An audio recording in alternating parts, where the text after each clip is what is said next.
Alcoholics Anonymous, because every time I used, I drank, but not every time did I drink, I used. So the common denominator for me was alcohol, and that's just where I ended up. You know, it seems to be working so far for me. I come from a pretty normal family. I would say as normal as I can see. My mom and my dad split up when I was 2 years old because he beat the shit out of her. He was an alcoholic, drug addict. He's one of us, by the way. I'm not labeling him, he is. And I grew up being emotionally, physically, and sexually abused by my babysitters, neighbors, parents, priests. So pretty normal, right, so far. I started drinking and using the same day at the ripe age of 12 years old. I still remember that day. I was on the rooftop with my cousin and a friend from down the street, homeless. And that's when fireworks went off in me. That's when that hole that was inside of me got filled. I was no longer as short as I was. I wasn't. I was funnier. I was better looking. I was quicker. I was everything I wanted to be. It just completed me, you know. And so I just started running from there. Literally running for myself and chasing that initial feeling. And it took me throughout my years to where I would always set up goalposts to where you know, I might be, you know, fucked up, but I'm not that fucked up because you know, I'm not doing PCP. Well, the first time I did PCP, I didn't know it, and I went through the trip, ended up puking really sick and stuff like that. And I got it from this one. They still sold nickel bags of weed. Okay, I got it from Fritz. We all had a Fritz down the street. You know what I'm saying? And he told me, "Hey, I touched it up for you. I hooked you up." I was like, "All right." Went home, handled that, and it was the worst trip I ever had. And I said, "I ain't never doing that shit again. I don't ever want to feel like that." I went up to Fritz. I told him how much of a dickhead I thought he was. And how I never wanted to see or even fucking hear that shit again. Well, the second time I tried that shit, I tried to really notice the point at which, you know, it was going to be too much for me, to where I had those three worlds going again. When I turned over here, everything went, and then I looked over here at the TV, a soap opera, and that was real life happening right there. And then my friend Jesus over here would say something, I'd look over there, it was three different worlds. I was trying to find that spot and I couldn't find it, you know. So that's where my addiction took me out, my alcoholism and addiction. It took me always finding that space right before too much. Things really started to spin fast for me downhill in my 30s, my beginning of my 30s. But I set a goal there. If I could get hired on with the fire department. I'm from LA, I'm a Venice boy. I moved out to Las Vegas, chasing work. We moved out to Central Coast, chasing work. And then I moved back over to San Fernando Valley because that's where, you know, I knew everybody. I was far away from Venice to where, you know, I could still get with boys, my connects and shit like that. But it was down low. Really started spinning downward. But I set that goal. If I could get with the fire department, I'll have made it out of my funk. I'll no longer be that boy from Venice, that fuck up. You know, I won't be me anymore. I'll be respectable. Well, I got a job with the fire department, Cal Fire. And in the beginning, for the first 5 years, everything did seem to kind of get arrested because I was working 4 days on and 3 days off. So I was only fucked up 3 days a week. And it wasn't like the 7 like before. So this was working, and there were times when we were on fires that were going for months. So I wouldn't get fucked up while I was on the job. As we all know, I had to stay either on the incident or at the station. I couldn't go home, and that seemed to work for a while. But then I got in the way again. I started coming up with good ideas. You know, just a little bit of this. You know, I'm going camping. I'm gonna call my cousins. Hey, everybody, bring a ball. You know, and there was 8 of us. So, and we were staying for 2 nights. it's all gone. And that's the type of person I was. I try to get the most because I had the worst problems, and I used to tell everybody, if you were me, you would drink and use like I do. What I didn't know that if everybody else drank and used like me, they would have the problems I had. With the fire department, I started going downhill. I moved the goal again. I said, okay, so if I could get to an engineer position, lieutenant, rec below captain, everything will be fine.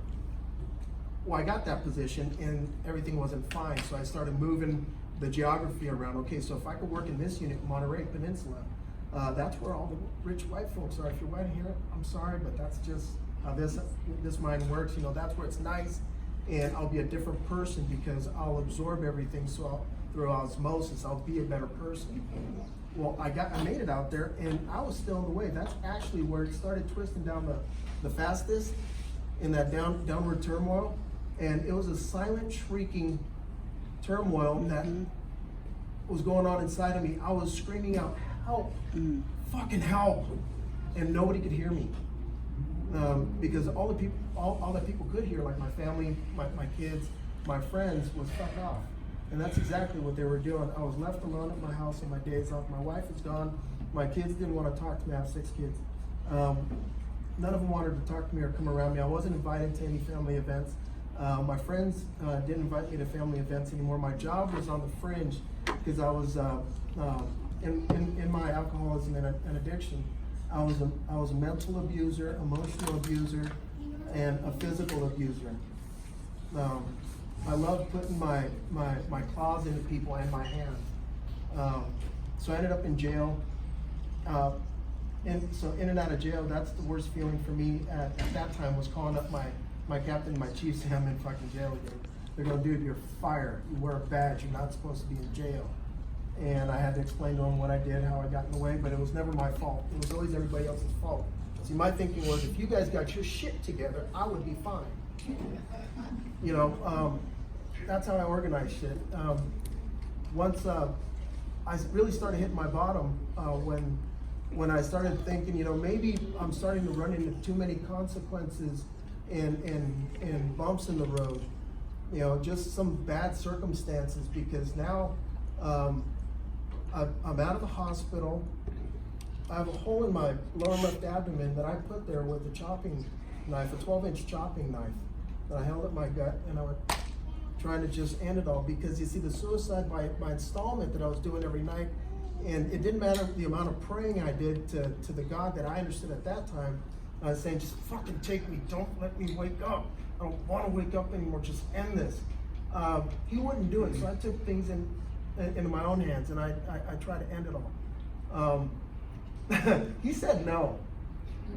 He said no in a bad way. Not only did I end up with a hole in my gut, but I don't know if you guys know how many pieces and parts are right here. The biggest one is a liver. I missed everything.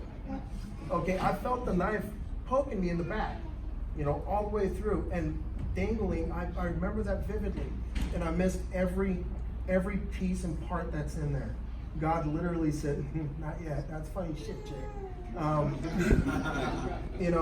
So I'm sitting there in my house with a hole in my gut. They gave me a month and a half worth of pain pills. I was knocking on the door, and the doctor stops 3 days later, asking for more because they fell down the sink. And some ended up in the toilet. You know how it goes. And so she gave me another week and a half that lasted me the rest of that day. And chasing it all with vodka, handles and fits and shit like that, because I wasn't, your cheap drug. I drank pop-off, not the smear. The pop-off, that's the cheapest shit there is. My favorite drink, my drink of choice was Yes. Whatever's on sale. Yep. My drug of choice was Yours. Okay, so it didn't matter to me. Again, trash can. I'm sitting there with a hole in my gut. Nobody's around me in my house. I got the walls all spray painted because I just completely went 50-150. I put my hole through the wall, and this is before I shoved the knife in my head. I'm sitting there by myself, and finally a battalion chief rolls up, and because I've been talking to him through ESS and EAP, Employee Support Services and Employee Assistance Program, through my employment with the state. Everybody has EAP through the HR and possibly ESS. So these are avenues that all of us can take. He rolled up on me and he said, Jay, so it's time to shit or get off the pot. You gonna go? They got a bed waiting. Are you gonna get in the fucking truck or not? And I said, yeah. He goes, all right, I'll be there tomorrow at 8 o'clock in the morning. Well, I got fucked up that night. And he showed up at 7:15. Sneaky fucker. I'm not done. Yeah, he showed up at 7:15 and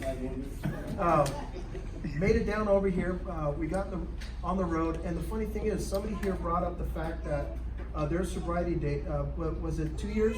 Sobriety date is your daughter's date? Where you at? Sir. My sobriety date, 8/2/16, is my grandson's birthday. So on my way over here, I'm bawling my eyes out. Wondering if I'm gonna make it through those fucking gates at Rubidoux. Rubidoux, I love Rubidoux. Okay, it was the most intimidating, scary thing I ever did. When I walked in, I was shaking so bad I couldn't sign my name. I couldn't fill out the paperwork, but the ladies there, the people there loved me until I could love myself. And what really helped me out with in my 30 days there was the fact that people would come in and detox there. And so I had constant contact with somebody just fresh coming in, somebody that I could still taste the feeling that they're going through, and I could ask them, do you love yourself? And they'd say no. And I said, then let me love you until you can love yourself. I couldn't love myself, but I had the ability to love them, and it helped me. Also, page 417, I don't know if you guys are familiar with your basic text. If you guys have the same as the big book, 417, it's acceptance. Read that every day for 30 days. Big Lou had me read that, suggested very heavily that I read that for 30 days. Since then, I made it out of the gate, and I actually kept my word. I made it to a meeting. I was going to NAA in the beginning, and again, that father, that normal father that I told you guys about, he's an Alcoholics Anonymous. He has 35 years, and he told me, J. Patrick, pick one. You'll never exist going to two different worlds.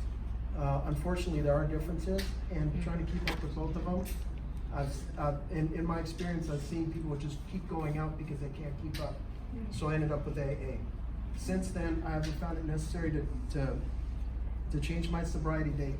It is only due to the 12 steps of the program that I participate in. Having a sponsor that has a sponsor that has a sponsor that took them through the steps and took me through the steps. Being a sponsee and a sponsor, taking somebody as far as I can through the steps. Going to meetings, being of service, and doing things like this with my people, because you guys are the only people that I can actually sit in a room with and say God in fucking the same sentence, and you guys will understand completely. You won't judge me. You know, I could sit there and say that I got so crazy that I shoved a knife in my gut, and most of you be like, oh, fuck yeah, I get it. You know, and what started all off for this guy, for this crazy, insane, fucked up fireman guy, was walking through those gates at Mount Rubidoux. I hated that room because it holds the night sweats and the screaming shrieks in the middle of the night by myself or with Mikey, or made by me. It took the worst out of me, but I do believe that it gave me the strong foundation on which I was taught how to build the structure of the program that I have around me today. And all I could say is I love this program. I love MFI. I fucking hated it while I was here, but I love it now. Oh, and this prick right here, you kidding me? You are the miracle. Give me a break, you know? What was that? He told me you're the most important person in this room. And I'm like, no shit. You know, that was my ego. You know, today I'm not like that. Today I actually believe all that we are miracles, that we are the most important people. We are, every single one of us we're God's favorite. How do I know? He saw fit to give us a second fucking chance, and he doesn't do that to everybody. Ooh. He said, no, not today. Goosebumps. So we're still here, and I'm still here, and I'd like to thank you all very much for letting me share, hearing my insane rattling. I am still insane, but not as much as I was before, and I'm not the same man I was before. Today, the person that I aspire to be is much better than I am, but I'm getting this much closer. And that's all only due to this program that started here at MFI. So thank you very much, J. Patrick Alba, 8216, alcoholic. Thank you.